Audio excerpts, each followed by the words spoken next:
You feel the cool autumn breeze gently kiss your cheek as you walk through the dense woods. The sounds of crushed leaves and snapped twigs bring you comfort. The sun is just barely piercing the horizon. Seeing a felled tree ahead, you decide to rest your feet for a moment. The trunk bends ever so slightly under your weight. While taking in the afternoon air, you notice your bootlace is undone. Taking a short time to lace your boot, you hear the barely audible sound of a twig breaking. Ignoring the light disturbance, you finish up tying, and just then you hear another snap, but this one sounds much closer, behind you. You slowly turn your head to find the cause of this ongoing commotion. You shift your weight a bit to get a better view, and just then you feel the trunk give way. Slamming hard on your rear end, you see that the log's interior is completely rotted, with only a thin layer of bark remaining. The inside is moist with a couple of mushrooms growing within the heart of the dead tree. You then turn your attention back to the area you heard the snaps come from. After a moment of silent staring, you see and hear nothing of note. You then dust yourself off and stand back up once again, looking upward toward the sun, and it is about to set halfway. You decide to look for the trail to head home. After a few minutes, you reach where you thought the trail should be, but it is just more leaves and twigs.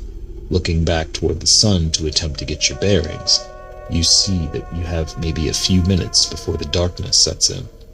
The once gorgeous landscape is slowly becoming a perversion of its previous self. The shadows of the trees grow dense and begin to blacken beyond visibility. Just then you remember your flashlight within your pack. You throw your bag to the ground and begin to rummage through it to find some salvation from the all-encompassing darkness. An uneasy silence grips you with its cold embrace, like an unused blanket on a winter night. Just as your hand grasps the familiar cylindrical shape, the area becomes dead quiet. Not one woodland creature or bug makes a single noise. You tear the flashlight from its previous resting place and chase the void like darkness away with its yellow hue. Reaching further into your pack, you find a few loose glow sticks, and you place them in your back pocket. The sun has completely vanished beneath the earth, leaving none of its glow behind. You then begin your search of the trail that previously eluded you. After a few short moments in pure unbroken silence, aside from your own footsteps, you hear a loud snap. A few anxiety-riddled seconds later, you hear a loud thud of a branch landing off to your right. Frozen with fear, you somehow convince your hand bearing the light closer to the source of the commotion. About 5 or so feet to the right, you see an inch-wide broken branch laying at the base of a tree. Without moving from your position, you examine the end of it to see deep lacerations all over it. You slowly crane your neck to find a possible cause and see something pale and unmoving at the edge of the light's cone. You slowly reach into your back pocket and grab one of the glow sticks. Without moving the beam, you shove the stick into your armpit and break the inner capsule. Every part of your body wants to just flee as fast as possible, but a morbid curiosity takes hold. You then toss the stick up at the pale object. As if in slow motion, the green light reveals a pair of void black eyes that swallow the light and a pair of absurdly long arms. At the end of each of the arms are thin, bony fingers with razor-sharp claws.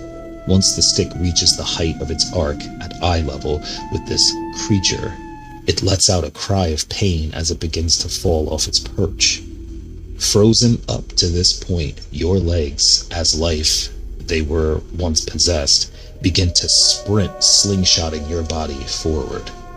Just as you make it past the base of the tree, you hear the thump of it impacting the earth, kicking up leaves and dirt.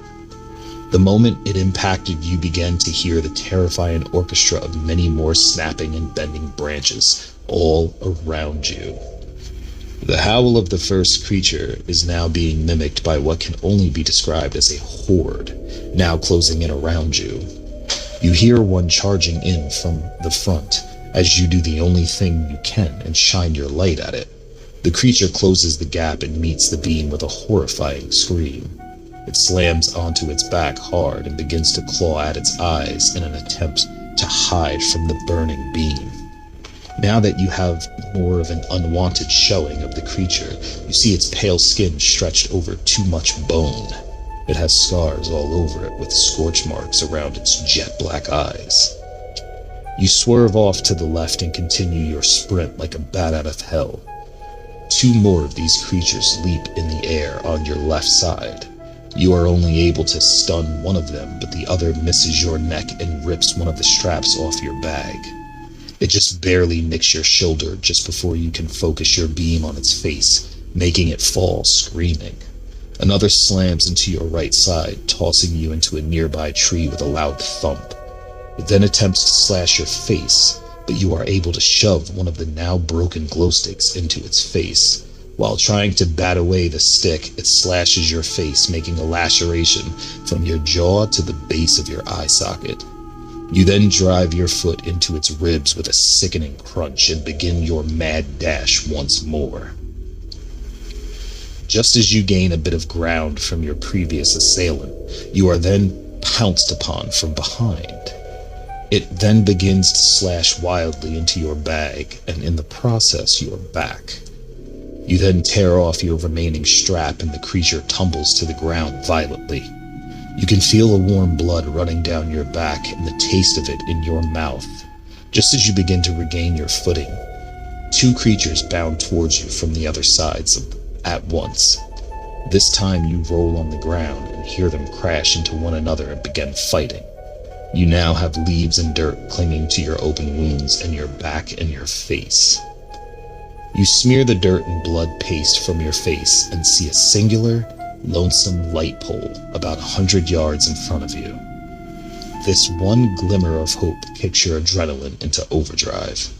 You now turn your head to the side to check the distance between you and the closest one, and just then you are able to flash and see one leaping from a tree. It screeches and slams into a nearby tree while flailing its limbs. You are about halfway to your salvation when one of them clips your boot, knocking the flashlight from your grasp and causing you to tumble. You quickly try to locate the flashlight to no avail. Just as you begin to abandon it, you feel something grab your leg and pull you back. You swivel onto your back and kick the creature square in the face, causing it to release you. You begin to crawl backwards on your hands and your rear end as two more bear down on you. In this moment of near hopelessness, you remember your final glow stick. You pull it out as one jumps on your chest, and in turn, you punch it in the face with the glow stick held in your fist. The glow stick shatters, coating your hand and its face with the glowing liquid. It screams in immense pain and starts trying to rip that part of its face off. The other creature pierces your left leg with its claw, and you then slap it with your glowing hand, and it recoils much the same way as the others did. You then are able to force yourself to your feet and begin to hobble sprint. The glow in your hand is nearly completely faded, and you can hear them gaining on you. You are just about to reach the lamp when one jumps on your back and knocks you to the ground. You then slide on your back with your legs while blocking slashes with your arms. As a last-ditch effort, you grab it by the throat and toss it into the light. It begins to roll around, screaming and hailing. Its skin begins to bubble and burst open, spewing a thick blackened blood. You then collapse into the orange glow next to the now dead creature. The other dozen or so creatures see the gruesome death of the one next to you and begin to screech and flee. You lay on your back, beaten, broken, and bleeding. You slowly begin to pass out as the adrenaline begins to fade. With your final moments of consciousness, you look just past the blackened mass to your right and see a humanoid shape running towards you. Several gunshots and screeches can be heard as you fade completely.